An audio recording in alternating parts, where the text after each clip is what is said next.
9 U.S. officials banned from entering Russia. Senator, good to have you on the program. Thanks very much for joining us. I'm happy to do so. Thank you. So what is your feeling about being banned from Russia as part of these sanctions? Well, I was surprised, and I kind of took it in jest, but, you know, this is a serious issue. I put out my top 10 reasons why I won't miss being banned from Russia, including, you know, some jokes about not having to cancel my tennis match with Maria Sharapova and not having our family vacation in Siberia. But nevertheless, it is a serious issue here.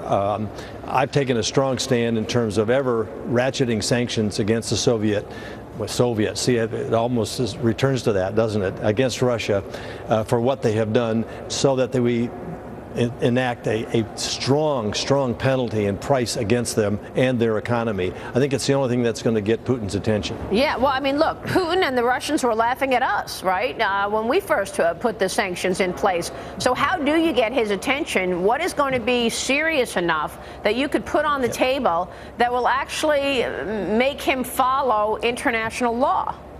You hit him in the pocketbook, and you hit him hard. The Russian economy is fragile compared to ours. Any price that we would pay would double down, triple down in terms of the price Russia has to pay. I'm going after their export agency. They export a lot of arms to different countries, including Syria and other bad actors. I'm going after that, and I think we ought to continue to come forward with really tough sanctions that hit them in the pocketbook, including a lot of oil and gas and energy. Well, I'm going to get back to that in a moment. As you and your colleagues talk about what's next here.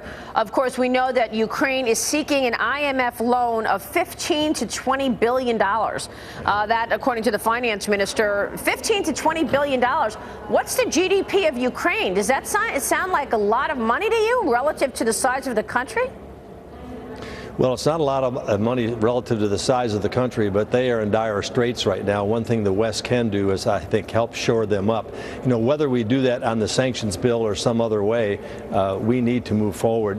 We can't dither and delay on this issue. We have to put a very strong, united message in place to Russia and to Putin, saying we will not tolerate what you've done, and we will not allow you to do anything further, and you're going to pay a very, very high price for what you did.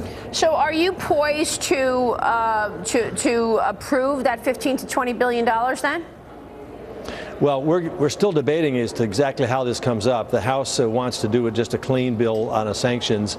The Senate is going back and forth in terms of whether we will do the IMF issue separate from the sanctions issue and our $1 billion of aid. So all that's going to be discussed later today, and it'll work itself out this week.